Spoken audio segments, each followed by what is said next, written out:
Capítulo 4, meus irmãos. Carta de Tiago, irmão do Senhor Jesus e, sobretudo, servo do Senhor Jesus. Assim ele se colocou nesta carta para com o povo de Deus, as igrejas da dispersão. E aí no capítulo 4, então, ele vai dizer algumas coisas aqui que referem-se ao nosso dia a dia, ao nosso cotidiano, mesmo como servos do Senhor. Aleluia. Encontraram? De onde procedem guerras e contendas que há entre vós? De onde? Senão dos prazeres que militam na vossa carne. Cobiçais e nada tendes, matais e invejais e nada podeis obter. Viveis a lutar e a fazer guerras, nada tendes, porque não pedis. Pedis e não recebeis, porque pedis mal, para esbanjardes em vossos prazeres. Infiéis, não compreendeis que a amizade do mundo é inimiga de Deus? Aquele, pois, que quiser ser amigo do mundo, constitui-se inimigo de Deus. Ou supondes que em vão afirma a Escritura? É com ciúmes que por nós anseia o Espírito que ele fez habitar em nós. Antes, ele dá maior graça, pelo que diz: Deus resiste aos soberbos, mas dá graça aos humildes. Sujeitai-vos, portanto, a Deus, mas resisti ao diabo, e ele fugirá de vós. Chegai-vos a Deus, e ele se chegará a vós outros. Purificai as mãos, pecadores, e vós que sois de ânimo dobre, limpai o coração, afligi-vos, lamentai e chorai. Converta-se o vosso riso em pranto e a vossa alegria em tristeza. Humilhai-vos na presença do Senhor, e ele vos exaltará. Aleluia. Muito obrigado, meu Deus, por tua palavra. Tiago, ensinando a igreja, o povo de Deus, ele vai fazer algumas perguntas aqui no início deste contexto. E as perguntas são: como é que começa? Qual é a origem das guerras e contendas que há entre vós? Como é que tudo isso inicia-se? De que modo se dá esta situação desastrosa de divergências, de intrigas, de guerras, de contendas? Se não, aí já vem a resposta: dos prazeres que militam em vossa carne. Ele está trazendo à memória de seus leitores a sua origem, relembrando-os quanto à pecaminosidade original. Lembra-se Adão e Eva, o primeiro casal? Pela sua transgressão, todos vieram a estar também debaixo desta situação horrenda, calamitosa, que milita em nossa carne. Em concordância com isto aqui, Paulo vai escrever aos Gálatas, capítulo de número 5, a partir do verso de número 19, concernente às obras da carne. Vejamos, vamos lá rapidamente. Gálatas, capítulo de número 5, versículos 19 a seguir. Ora, as obras da carne são conhecidas e são prostituição, impureza, lascívia, idolatria, feitiçarias, inimizades, porfias, ciúmes, iras, discórdias, dissensões, facções, invejas, bebedices, glutonarias e coisas semelhantes a estas, a respeito das quais eu vos declaro, como já outrora vos preveni, que não herdarão o reino de Deus o que tais coisas praticam. Palavras do apóstolo Paulo a esta igreja em Galácia. Esta é a realidade humana, meus irmãos. O que está dentro de cada um. E em concordância, dissera também o Senhor Jesus em Mateus 15, a partir dos versos 18 e 19, quando indagado sobre o fato de seus discípulos se alimentarem e não lavarem as mãos. E aí Jesus vai dizer, meus amados, dando a maior importância, claro, não que ele esteja descartando a possibilidade de higiene, mas ele vai dizer o que sobrepuja realmente. E ele vai dizer, olha, o que contamina o homem, o ser humano, é o que sai da boca.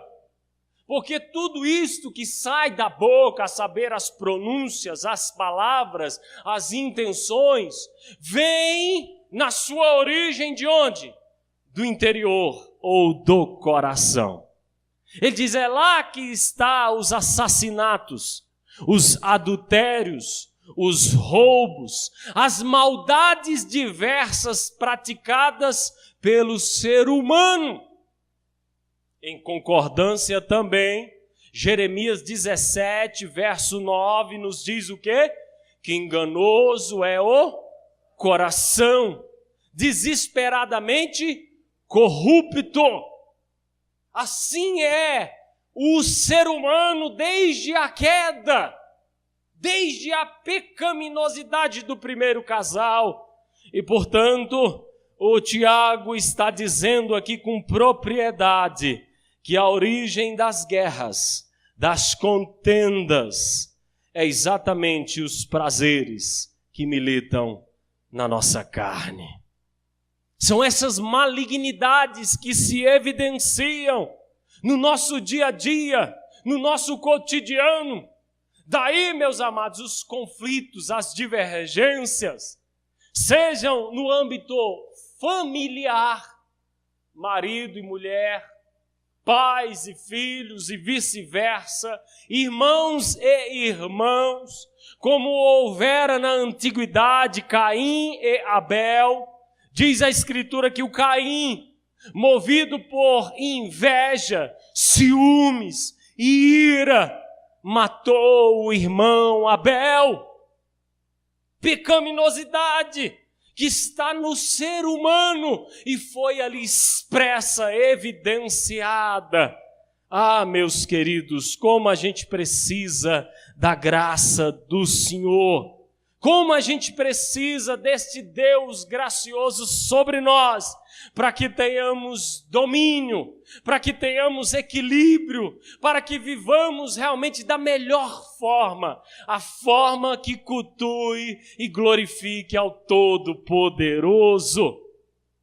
Conflitos existem no âmbito trabalhista também, com colegas de repartição, de trabalho, de ofício. Sim ou não, meus amados?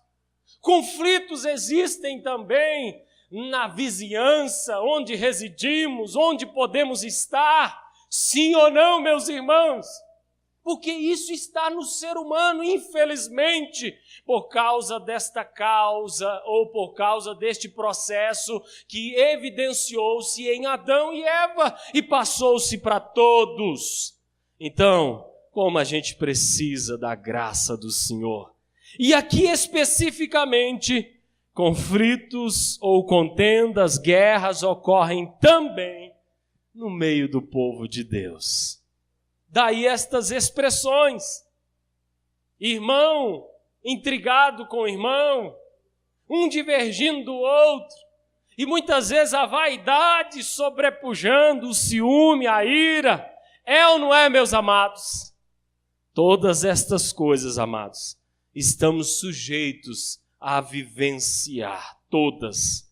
Aí ele diz no verso de número 2, cobiçais e nada tendes, matais e invejais, olha aqui as malignidades próprias do coração humano, e nada podeis obter, viveis a lutar e a fazer guerras, gente, nada tendes, porque não pedis. Aqui é o processo da comunhão, quando a gente se entrega aos conflitos, às divergências, às intrigas, a gente se afasta daquilo que é melhor, daquilo que é prioritário e agraciador, a comunhão com Deus. E aí, ainda que a gente inveje, a gente deseje, a gente queira muitas coisas, poderá ser-nos impossíveis, porque não estamos no centro da vontade de Deus, naquilo que a Bíblia nos apresenta como comunhão. Por isso que ele diz, nada tendes, porque não pedis. Para pedir é necessário a atitude de desenvolver comunhão, irmãos. Estar com Deus, estar em Deus, depender dEle, buscar a sua graça, se humilhar na presença do Senhor. Aqui no verso 3 diz também, pedis e nada recebeis. Outros até pedem, mas não recebem. Por quê? Pedem mal, para esbanjardes em vossos prazeres. São estas carnalidades, ou estas guerras que militam dentro da gente, estes desejos desastrosos, pecaminosos, que são próprios do ser humano. Muitas vezes a gente pode até pedir, mas quando embasados em tudo isso que é negativo, meus irmãos, então o que fica expresso é a gente querer esbanjar nos nossos próprios prazeres, para querer se mostrar, para querer se aparecer, para querer, dizer aos outros que é melhor, que pode ter isso ou aquilo outro. Isto não tem a aprovação do Senhor. Tanto que no verso 4 vem a chamada de atenção. Infiéis, olha o termo, infiéis, ou no original mesmo que adúlteros, espiritualmente falando, traidores de Deus, traidores do soberano, daquele que é o vosso rei. Não compreendeis que a amizade do mundo é inimiga de Deus? Aquele, pois, que quiser ser amigo, casado, aliançado, pactuado com o mundanismo, ou seja, com tudo aquilo que não tem a aprovação do Senhor e domina a maioria, constitui-se inimigo de Deus. Como inimigos do Senhor, amados, quem pode prevalecer? Quem pode subsistir, continuar?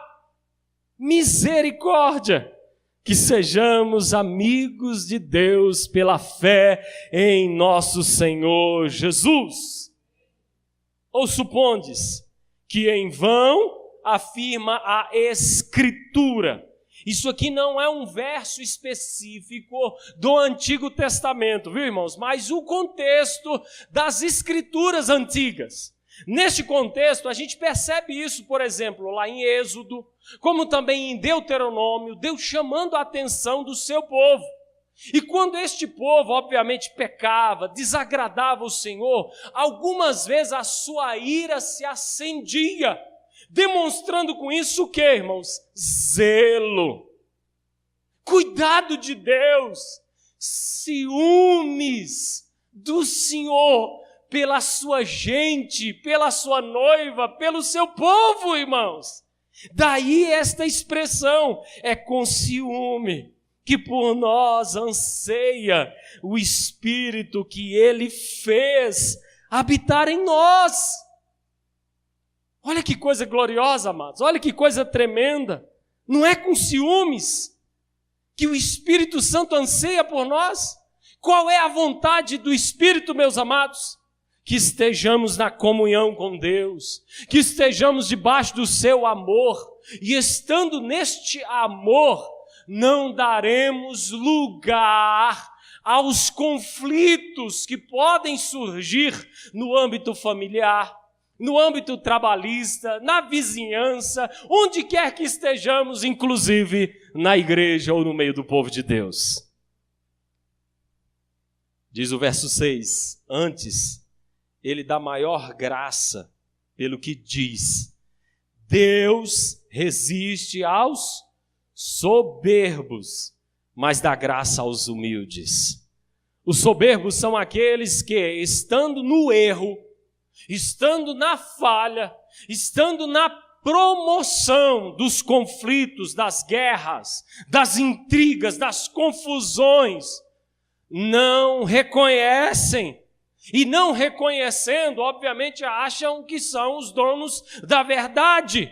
E desta forma, amados, como agradar a Deus? Deus dá graça aos humildes. Quem são os humildes? Aqueles que reconhecem a sua pequenez, a sua insignificância, e que precisa da graça do Senhor, precisa do seu amor, precisa da cobertura, do aval dos céus, e obviamente se humilham na presença do Todo-Poderoso. Nós devemos nos sujeitar a este ponto, amados, para que tenhamos relacionamentos sadios. Repito, em nossas casas, marido e mulher, pais e filhos, filhos e pais, onde a gente trabalha e passa a maior parte do nosso tempo. Precisamos desta graça para que nos portemos de uma forma a glorificar o nome do Senhor e a estarmos bem, testemunhando de fato Jesus. Precisamos nos render ao Senhor. E para que a gente tenha relacionamentos sadios na igreja, irmão com irmão, na comunidade cristã, na comunidade do povo de Deus, como a gente precisa desta graça, meus amados. Aí vem aqui a apresentação de Tiago, concernente à solução. Como resolver tudo isso? Que pode apanhar a qualquer um de nós, porque na nossa natureza há a pecaminosidade, como já dissemos aqui no início. Qual é a solução? Verso 7, vamos ver? Sujeitai-vos, portanto, a Deus. Sujeitemo-nos a Deus, meus queridos. Reconheçamos, a gente precisa dele. A gente precisa da sua graça, a gente precisa estar em concordância ou na vivência genuína da sua palavra. Como dissera o Senhor Jesus, aqueles que escutam as minhas palavras e as praticam, é semelhante a pessoas que estão construindo suas casas sobre alicerce, sobre rocha, de modo que esta edificação, esta casa permanece, mesmo vindo chuvas, vendavais, tempestades. Assim são todos que escutam as palavras do Senhor e as praticam. Isso é se sujeitar a Deus, meus queridos irmãos. Já aqueles que escutam, ouvem, mas não as põem em prática, é semelhante, conforme dissera Jesus, àquela pessoa ou aquelas pessoas que estão construindo suas casas na areia. Não tem base, não tem alicerce, não tem fundamento. E ainda que edificada, vindo a chuva, vindo o vendaval, poderá ruir-se, desabar, acabar com tudo. Será um desastre. Então, obedeçamos ao nosso Deus, nos sujeitemos ao Senhor. Em concordância com isso, vamos para Colossenses? Colossenses, capítulo de número 3. A partir do verso de número 5, o Paulo também escreve. Também porque no início lemos Gálatas, amém? Encontraram, meus amados? Fazei, pois, morrer a vossa natureza terrena. Isso aqui é para o povo de Deus, amém, amados? É para aqueles que estão se sujeitando a quem? Ao Senhor. São as responsabilidades do povo de Deus, as responsabilidades cristãs. Fazei, pois, morrer a vossa natureza terrena. O que é a natureza terrena, pastor? Paulo diz: prostituição, impureza, paixão lascívia, a promoção da sensualidade, desejo maligno e a avareza, que é idolatria, o apego ao materialismo, o apego ao dinheiro. Por estas coisas é que vem a ira de Deus sobre os filhos da desobediência. Ora, nestas mesmas coisas andastes vós também, noutro tempo. A partir do momento que a gente se sujeita ao Senhor, amados, isso aí é lá concernente ao passado, amém? Não pode estar mais presente de forma a nos dominar e a ser o nosso estilo de vida, não. Ora, nestas mesmas coisas andastes também, em outro tempo, quando vivieis nelas. Agora, porém, amém, meus irmãos, a todos que se sujeitam ao Senhor, a todos que querem se sujeitar a Ele, despojai-vos igualmente de tudo isto: ira, indignação, maldade, maledicência, que são os males diversos da língua, linguagem obscena no vosso falar. O povo de Deus tem que ter um linguajar sadio, amém? Que promova edificação, meus amados, que demonstre, expresse a graça de Deus, o amor revelado em Jesus, e não coisas perniciosas, desastrosas, imorais. Não mintais uns aos outros, uma vez que vos despistes do velho homem com seus feitos, isto é, aquela natureza pecaminosa, desastrosa que nos dominava, e vos revestistes do novo homem, que se refaz para o pleno conhecimento, segundo a imagem daquele que o criou. Aleluia! Este é o patamar ideal. Esta é a graciosidade e o desejo de Deus para com o seu povo, que nos sujeitemos a Ele ao ponto de fazermos morrer a nossa natureza pecaminosa, que é tudo isso aqui que acabamos de recitar através das Sagradas Escrituras. Vamos agora para Efésios. Veja comigo também Efésios, capítulo de número 4, versos 17 a seguir. Responsabilidades do povo de Deus, daqueles que se sujeitam ao Senhor. Encontraram, meus irmãos?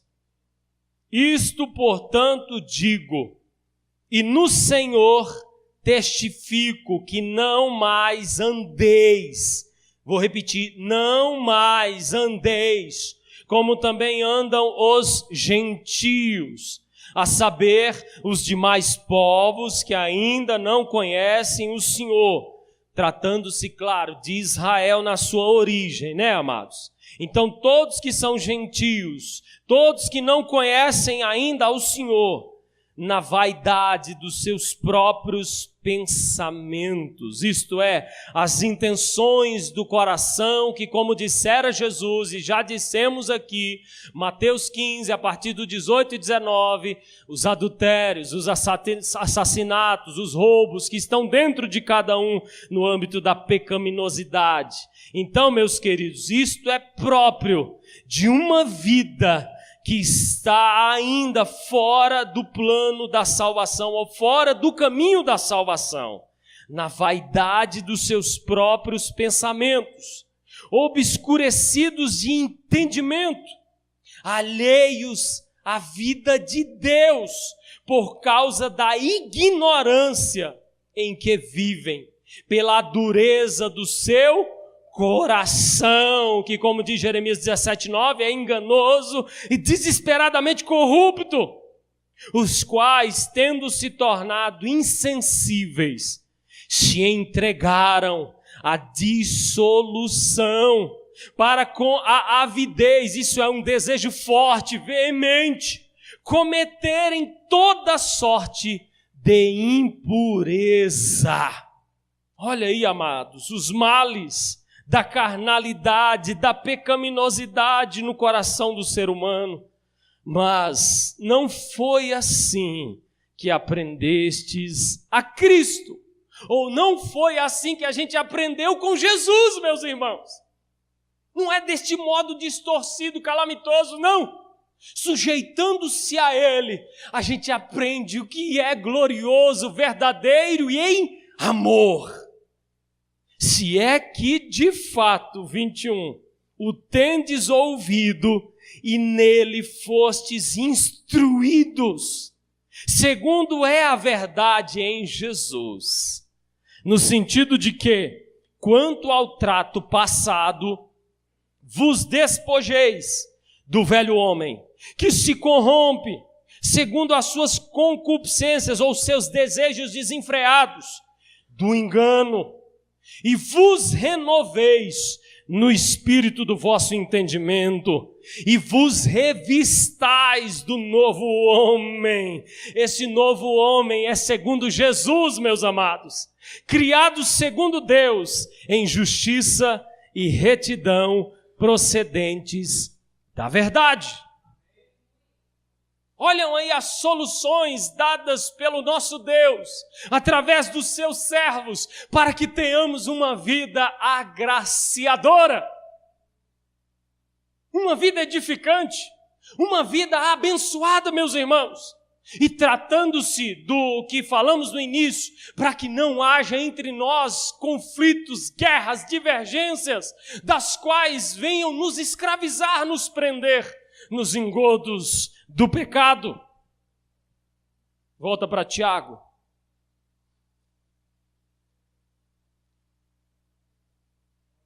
Sujeitai-vos, portanto, a Deus.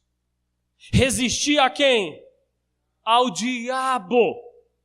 Nós somos responsáveis pelas nossas atitudes, sim ou não? Somos.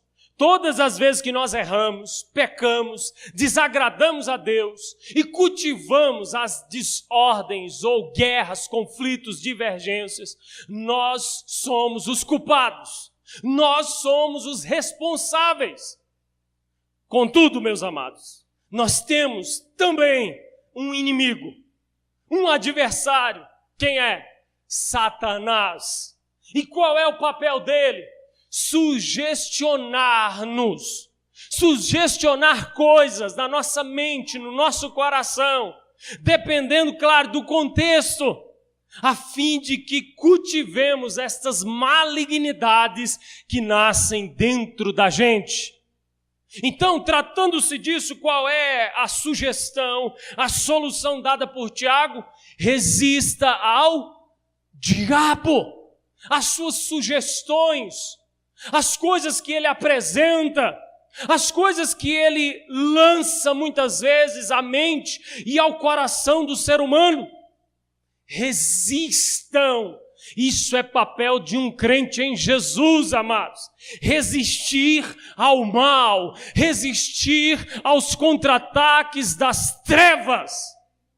E eu só posso fazer isso, nós só podemos fazer isso se a gente estiver sujeito ao Senhor, que por sua vez nos reveste de graça, entendimento pelo seu Espírito, pela sua palavra, e assim então, por conseguinte, a gente detecta o mal e resiste-o firmemente em nome de Jesus. Olha como a gente precisa da graça de Deus, meus irmãos. Estamos discernindo, percebendo que o inimigo está intentando coisas e apresentando estas a nós a caminhos, diz Provérbios, que parecem direitos, legais, bacanas, perfeitos, mas lá na frente, lá no final, tem morte, tem separação, tem destruição, tem escravidão. Como ver o que é correto, o que de fato está acontecendo? Como ter uma visão nítida? Somente pela graça do Senhor. Então sujeitemo-nos a Deus e resistamos o mal. Em concordância, Paulo também escreve aos Tessalonicenses, lá no capítulo 5, quando ele dá preceitos ao povo do Senhor, as recomendações, como o povo de Deus tem que viver, estar aqui na terra, ele vai dizer, olha, fugir da aparência do mal, ou dependendo da tradução, abstende-vos de toda a aparência do mal. Agora, se a gente está percebendo, irmãos, o negócio não é bom, não é legal, não tem a aprovação de Deus no Espírito Santo, nem na revelação bíblica, como é que a gente vai brincar com um negócio desses? Como é que a gente pode ceder? Como cedera na antiguidade, exatamente lá, alguns servos, e daí tiveram períodos desastrosos. Lembram-se de Davi? Davi teve um período de queda, sim ou não, irmãos? De desastre na sua vivência com Deus e com os homens, sim ou não? Teve, irmãos. E ele não sabia da verdade? Sabia, mas se entregou a estas sugestões que vieram ao seu coração. Salomão também, amados. Salomão também. E tantos outros servos, esses exemplos estão expressos na Bíblia Sagrada, para que a gente tenha discernimento aqui no nosso cotidiano e vigiemos, sujeitando-nos a Deus e resistindo ao mal, resistindo ao diabo. Por conseguinte, conclui aqui o Tiago, e ele fugirá de vós. A outra solução para conflitos, para a falta de comunhão, para vencer a carnalidade. Verso 8. Chegai-vos a Deus. Cheguemo-nos a quem, irmãos? A Deus, o soberano, o todo-poderoso. E eu pergunto, como é que o ser humano se achega a Deus? Responda comigo, através de Jesus. Através do Filho. Disse Jesus, João 14,6, eu sou o caminho, a verdade e a vida. Ninguém vem ao Pai senão por mim. Esteja no Cristo, esteja em Jesus, esteja no Filho de Deus. E assim você poderá se achegar ao Senhor. E achegando-se ao Senhor, meus irmãos, é tudo de bom. É tudo de bom. É agraciador, é maravilhoso ter comunhão com Deus, estar na casa do Pai, estar na presença do Pai. E como dissera já a Escritura lá no Antigo Testamento, mais vale, Senhor, um dia, um momento nos teus átrios, na tua presença, do que 1000 em qualquer outra parte ou lugar deste mundo. E eu vou além, por mais que estes lugares sejam atrativos, sejam belos, sejam prazerosos, despertem a nossa carne, a gente se sinta bem, em tranquilidade, não se comparam com momentos aos pés do Senhor. chegai-vos a Deus, e Ele, por sua vez, vai deixar-nos, amados, vai se afastar, vai virar as costas? Não, é claro que Ele se achega, é claro que Deus, no seu grande amor, nos abraça, meus amados, nos acolhe, assim como na vivência lá do filho pródigo, que estava obviamente afastado, resolveu voltar para a casa do seu pai, e em voltando, como é que o pai o recebeu? Com grande gozo, com grande alegria. Isso expressa o amor do Pai para conosco. Então sujeitemo-nos a Ele, cheguemo-nos a Ele, voltemo-nos para Ele. Como é que está a tua vida? Como é que está o teu caminhar? Como é que você está nestes últimos dias? Estás afastado? Estás apenas a dar lugar àquilo que é desastroso? Volte-se para o teu Deus, volte-se para o Pai, Ele lhe chama, porque Ele tem um amor realmente incomparável para com a tua vida. O outro conselho de Tiago, a fim de que tenhamos vitória nestas situações: purificai as mãos, pecadores. Purificai o que, irmãos? As mãos, pecadores. Isto fala, amados, do nosso empenho, da nossa atitude, do nosso estilo de vida. Purifiquemo-nos, amém? E como é que a gente se purifica? Mais uma vez, estando no Senhor, estando na sua graça, estando debaixo das ordens que estão expressas aqui na sua palavra, guardando os seus mandamentos, vivendo a intimidade do Senhor. Por exemplo, lá no âmbito familiar, no casamento, o que deve acontecer? O marido tem que fazer o que com a esposa, irmãos? Amá-la. No modelo de quem? Dos homens? No modelo injusto da terra? No modelo de Cristo. Amando a mulher como Cristo amou a igreja. Como é que Ele amou a igreja? Deu-se, entregou-se por ela. E eu pergunto, a igreja merecia ou merece o amor de Jesus? Nunca. Nunca mereceu, nunca vai merecer, irmãos, nunca. Mas Jesus deixa de amá-la? Não, tanto que Ele se entregou pela mesma. Assim deve ser o amor dos maridos para com as suas respectivas esposas. E as mulheres, as esposas, o que devem fazer? Cumprindo as ordenanças das Sagradas Escrituras, sujeitarem-se em amor, serem submissas, reconhecerem quem é o cabeça, quem é o primeiro, e no amor de Deus, não se sentindo como uma escrava, nada disso, mas como uma mulher de Deus que é sábia. E a mulher sábia, o que ela faz com a sua casa, diz Provérbios? Ela edifica. Então, neste processo de edificação, ela se sujeita e ela demonstra graça e amor também para com o seu amado.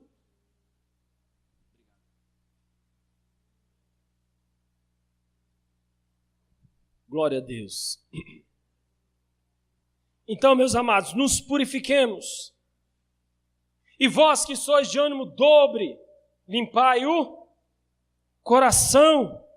Ânimo dobre é aquela coisa da dupla personalidade, né? É a pessoa que aqui é uma situação, ali é outra, né, amados? Misericórdia. Como é que a gente vence tudo isso, amados? Sujeitando-se a Deus, entregando-se a Deus e pedindo graça a Ele para que o nosso coração esteja limpo, lavado, redimido, sem sujeiras, sem manchas, sem ódio, sem rancores, amados. Isto é, perdoemos uns aos outros. Diz mais o verso 9. Afligi-vos, lamentai e chorai. Atitude de rendição, atitude, amados, de humildade, de entrega, de estar aos pés do Senhor, reconhecendo a sua graça e a total dependência dEle. Converta-se o vosso riso em pranto e a vossa alegria em tristeza. Tem períodos que a gente tem que desenvolver isso aqui, amados. chorar e chorar mesmo aos pés do Senhor, amém? Chorar aos pés daquele que tudo pode. E o 10, para terminarmos, humilhai-vos na presença do Senhor, e Ele, por sua vez, segundo a sua graça, fará o quê, irmãos? Vos exaltará. Então essas são as palavras do Senhor através de Tiago. Queremos resolver problemas, seja na família, no trabalho, no cotidiano, com a vizinhança, ou com outros que conhecemos, ou mesmo na igreja, no meio do povo de Deus, sujeitemo-nos ao Senhor. Voltemo-nos para o nosso Deus, porque Ele tem a palavra certa, e a palavra é esta, amém? Não a do pastor propriamente, mas a palavra revelada aqui através das Escrituras Sagradas. Ponham-se de pé, vamos orar em nome de Jesus.